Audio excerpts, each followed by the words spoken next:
நான் ஷேர் பண்ண அந்த ஒரு ரீல் தான் இவ்வளவுக்கும் காரணம். நான் பிஎம்இஜிபி லோனை பத்தியும் அண்ட் அந்த லோனை எடுத்து பண்ண எப்படி ஆரம்பிச்சேங்கிற பத்தி ஒரு சின்ன ரீல் தான் ஷேர் பண்ணியிருந்தேன். அந்த ரீலை பார்த்து நிறைய பேர் இன்ட்ரெஸ்ட் காட்டுனீங்க.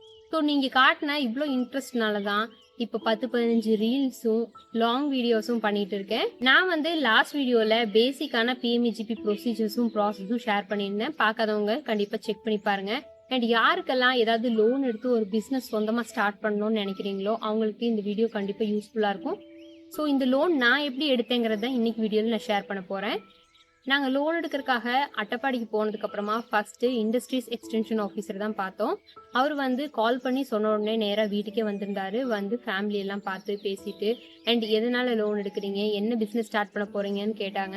அப்போ ஆட்டோமொபைல் பிஸ்னஸ், பொட்டிக் அண்ட் இதெல்லாம் கேட்டுட்டு அவங்களே வந்து இந்த பிஸ்னஸ் எல்லாம் அட்டப்பாடியில் செட் ஆகாதுன்னு சொல்லிட்டு அதுக்கப்புறமா ரெசார்ட் வைக்க சொல்லியிருந்தாங்க. ரெசார்ட் வைக்கிறதுக்காக நாங்களும் கொஞ்சம் ஸ்டெப்ஸ் எல்லாம் எடுத்தோம்.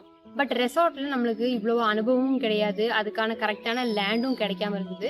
ஸோ அதனால தான் டைரி ஃபார்ம் வைக்கலாம் அப்படின்னு ஸ்டார்ட் பண்ணோம். மாடுகள் ஆல்ரெடி எங்கள் வீட்டில் இருந்துகிட்டே இருந்ததுனால டைரி ஃபார்ம் பிஸ்னஸ் பெருசாக டஃப்பாக இருக்காதுன்னு நினச்சோம். டைரி ஃபார்ம் தான் வைக்க போகிறோம்னு முடிவு பண்ணதுக்கு அப்புறமா நாங்கள் பேசிக் டாக்குமெண்ட்ஸ் எல்லாம் எடுத்துகிட்டு போய் இண்டஸ்ட்ரீஸ் எக்ஸ்டென்ஷன் ஆஃபீஸரை பார்த்தோம். அவர் டாக்குமெண்ட்லாம் வெரிஃபை பண்ணிட்டு ஓகே லோன் தந்துடுறோம்னு சொன்னாங்க. அதுக்கப்புறமா டைரெக்டாக பேங்க்குக்கு போய் சிவில் ஸ்கோர் செக் பண்ணிட்டு லாஸ்ட் 6 மந்தோட டிரான்சாக்ஷன்ஸ் எல்லாம் பார்த்தாங்க. அதெல்லாம் ஓகே ஆனதுக்கப்புறம் அவங்களும் லோன் கொடுக்கறதுக்கு ரெடி ஆகிட்டாங்க. அதுக்கப்புறமா தான் நாங்கள் அப்ளிகேஷன் ப்ராசஸ் எல்லாம் ஸ்டார்ட் பண்ணோம். நிறைய பேர் ஆன்லைன்லேயே நீங்களே அப்ளை பண்ணிக்கிறீங்க, அதில் ஒரு பிரச்சனையும் இல்லை. இப்போ வந்து போர்ட்டலில் நீங்களே டைரெக்டாக அப்ளை பண்ணலாம். பட் எங்கள் ஏரியா அட்டப்பாடி வந்து ரூரல் ஏரியா, நிறைய பேருக்கு படிப்பறிவு இல்லை. ஸோ இண்டஸ்ட்ரீஸ் எக்ஸ்டென்ஷன் ஆஃபீஸரே நம்ம அப்ளிகேஷன் வந்து சப்மிட் பண்ணிடுவார். எங்களுக்கும் அப்படி தான் பண்ணார். டாக்குமெண்ட்ஸை மட்டும் கொடுத்துட்டோம்னா அவரே சப்மிட் பண்ணிட்டார் எல்லாமே. அண்ட் லோனோட ஸ்டேட்டஸ்லாம் தெரிஞ்சுக்கிறதுக்காக நாங்கள் டைரெக்ட்லி அவர்கிட்ட தான் கால் பண்ணி பேசிக்கிட்டோம். அவர் வந்து அப்ளிகேஷன்லாம் ப்ராசஸ் ஆனதுக்கு அப்புறமா பேங்க்ல வந்து என்னென்ன டாக்குமெண்ட்ஸ் நெசசிட்டின்னு கேட்டு அங்கே வந்து பேச சொல்லியிருந்தாரு. அப்ளிகேஷன் சப்மிட் பண்ணதுக்கு அப்புறமா பேங்க்ல போய் பார்த்தோம். 20 lakhs வரைக்கும் லோன் எடுக்கிறதுக்கு பிளான் பண்ணியிருந்தோம். 20 lakhsக்கான ப்ராஜெக்ட் ரிப்போர்ட்டும் சப்மிட் பண்ணியிருந்தோம். நிறைய பேர் வந்து ப்ராஜெக்ட் ரிப்போர்ட் இருந்தால் ஷேர் பண்ணுங்கன்னு சொல்கிறீங்க. நான் லோன் எடுத்து 3 இயர்ஸ்க்கு மேலே ஆயிடுச்சு. ஸோ ப்ராஜெக்ட் ரிப்போர்ட் எங்கிட்ட இப்போ இல்லை. அண்ட் ப்ராஜெக்ட் ரிப்போர்ட் பண்ணுறதுக்கும் எங்களோட இண்டஸ்ட்ரீஸ் எக்ஸ்டென்ஷன் ஆஃபீஸர் நல்லாவே சப்போர்ட் பண்ணார். நீங்கள் நிறைய பேர் ப்ராஜெக்ட் ரிப்போர்ட் பண்ணிட்டு இருக்கீங்கன்னு நினைக்கிறேன். அந்த ப்ராஜெக்ட் ரிப்போர்ட் ரெடி ஆனதுக்கப்புறமா ஒரு டைம் டிஐசி இல்லைனா இண்டஸ்ட்ரீஸ் ஆஃபீஸர் கிட்ட ஒரு டைம் செக் பண்ணிக்கோங்க. கொலாட்ரலுக்காக வீட்டோட டாக்குமெண்ட் சப்மிட் பண்ணும்போது அதுக்கு நிறைய சப் டாக்குமெண்ட்ஸ் தேவைப்படும். ஆதாரத்தை கூட அடியாதாரம், பட்டயம், அதுக்கப்புறம் டேக்ஸ் ரெசிப்ட் எல்லாம் ஈஸியாக கிடைச்சிரும்னு வைங்க. பட் அதோட வரைபடம் இதெல்லாம் வந்து கலெக்ட் பண்ணுறதுக்கு கவர்மெண்ட் ஆஃபீஸுக்கு போயிருந்தோம். வில்லேஜ் ஆஃபீஸில் வந்து பார்த்தீங்கன்னா கிட்டத்தட்ட ஒரு 8 months வரைக்கும் அந்த ப்ராசஸே போயிட்டு இருந்தது. அவங்க கிட்ட இருந்து எல்லா டாக்குமெண்ட்ஸையும் வாங்கி நான் வந்து பேங்க்ல சப்மிட் பண்ணலாம் அப்படின்னு போகும்போது வீட்டு வந்து பஞ்சாயத்து சாங்ஷன் பண்ண வீடு, அதனால 12 years ஆயிருக்கு. இன்னும் 3 yearsக்கு இதை வச்சு லோன் எடுக்க முடியாதுன்னு சொல்லிட்டாங்க.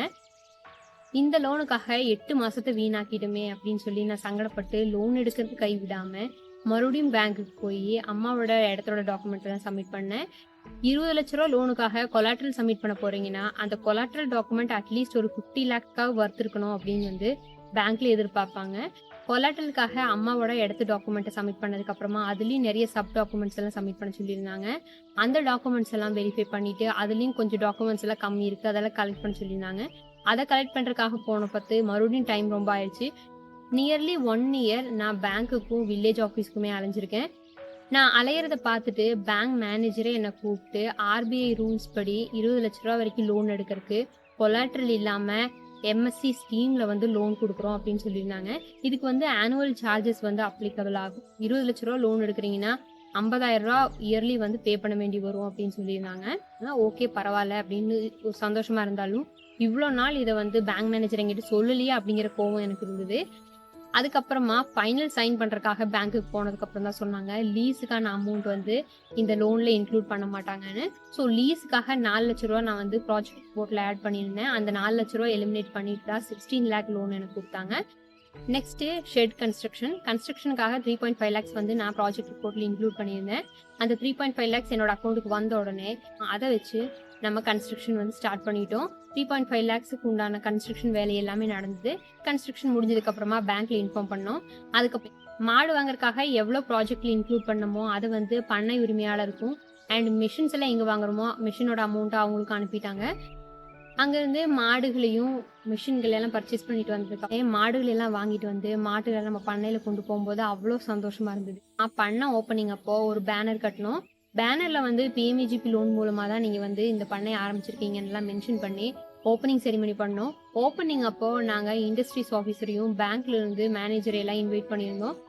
நான் ஏன் இதை சொல்கிறேன்னு பார்த்தீங்கன்னா, நிறைய பேர் நம்ம பிஸ்னஸ் ஸ்டார்ட் பண்ணதுக்கப்புறமா பேங்க்ல இருந்தோ இல்லை ஏதாவது ஆஃபீஸர்ஸ் வந்து பார்ப்பாங்களா அப்படின்னு கேட்டிருந்தீங்க. கண்டிப்பாக வருவாங்க. நீங்கள் ஓப்பனிங் செரிமனிக்காக அவங்களை கூப்பிடலைனாலும் 3 டைம்ஸ் வந்து இன்ஸ்பெக்ஷனுக்காக வருவாங்க. இந்த லோனுக்கு எவ்வளோ இன்ட்ரெஸ்ட் ரேட் வருங்கிறத நான் ப்ரீவியஸ் வீடியோவில் சொல்லாமல் விட்டுட்டேன். 12.4% வந்து இன்ட்ரெஸ்ட் வரும். எல்லா வேலையும் முடிச்சு 2023 ஜூன் 17ல் பண்ணை சக்ஸஸ்ஃபுல்லாக 7 மாடுகளை வச்சு ஓப்பன் பண்ணிட்டோம். டோட்டல் 14 மாடு வாங்குறதுக்காக தான் இந்த ப்ராஜெக்ட் ஸ்டார்ட் பண்ணோம். ஃபர்ஸ்ட்டு வந்து 7 மாடு வாங்கி ப்ராஜெக்ட் ஸ்டார்ட் பண்ணதுக்கப்புறமா 6 மந்த்ஸுக்கு அப்புறமா மறுபடியும் 7 மாடு வாங்குறதுக்காக சேங்ஷன் பண்ணுவாங்க. ஏன்னு பார்த்தீங்கன்னா 6 மந்த்ஸ்க்கு அப்புறமா ட்ரை பீரியட் ஸ்டார்ட் ஆயிடும். அந்த டைமில் நம்ம பாலே இல்லாமல் ஆயிடும். அதனால லோன் திரும்ப கட்ட முடியாதுங்கிற பிரச்சனை வரும்ல. அதனால வந்து ஃபர்ஸ்ட் 7 மாடு கொடுத்துட்டு 6 மந்த்ஸ்க்கு அப்புறமா மறுபடியும் 7 மாட்டுக்கான பணத்தை வந்து சேங்ஷன் பண்ணாங்க. எல்லாமே நல்லா போயிட்டு இருந்தது. சடனா 2 மந்த்ஸ்லயே 2 மாடு வந்து இறந்துருச்சு. 2 மாடு இறந்துருச்சுன்னு சங்கடப்படுறதா இல்ல 2 மாடை தான் எங்களால காப்பாற்ற முடியலன்னு சந்தோஷப்படுறதான்னு தெரியல. அதை பத்தி நான் அடுத்த வீடியோல ஷேர் பண்றேன். அண்ட் உங்க ஃப்ரெண்ட்ஸ் அண்ட் ஃபேமிலியில யாராவது லோன் எடுக்கணும், மாட்டு பண்ண ஆரம்பிக்கணும்னு நினைக்கிறாங்கன்னா அவங்களுக்கு கண்டிப்பா இந்த வீடியோ ஷேர் பண்ணி விடுங்க. நெக்ஸ்ட் வீடியோல பார்க்கலாம். பாய்.